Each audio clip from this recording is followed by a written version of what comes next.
oúnjẹ ọmọ oníkóró lẹ́nu òbí tó tọ́jú ọmọ.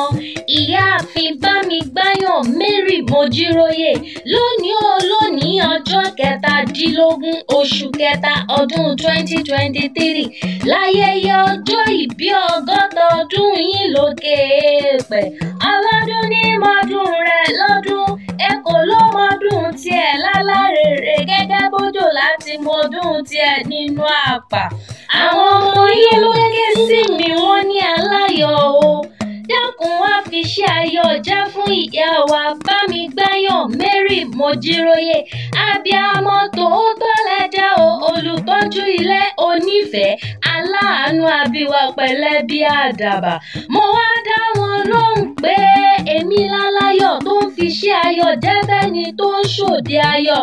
Wọ́n wá ní ìfẹsẹ̀ kan yà sílé bàbá tó bí yín lọ́mọ nípínlẹ̀ Ọ̀ṣun nílé Egbò.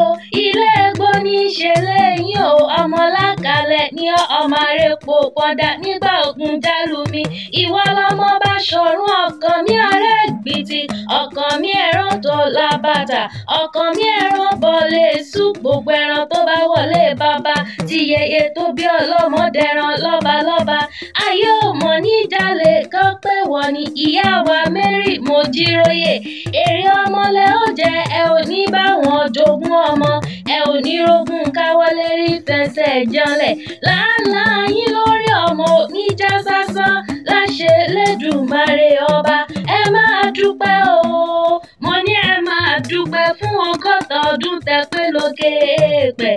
Àṣeyí ṣàmọ́dún o, àṣeyí ṣàmọ́dún kájọ ṣe mí sí ṣàmọ́dún.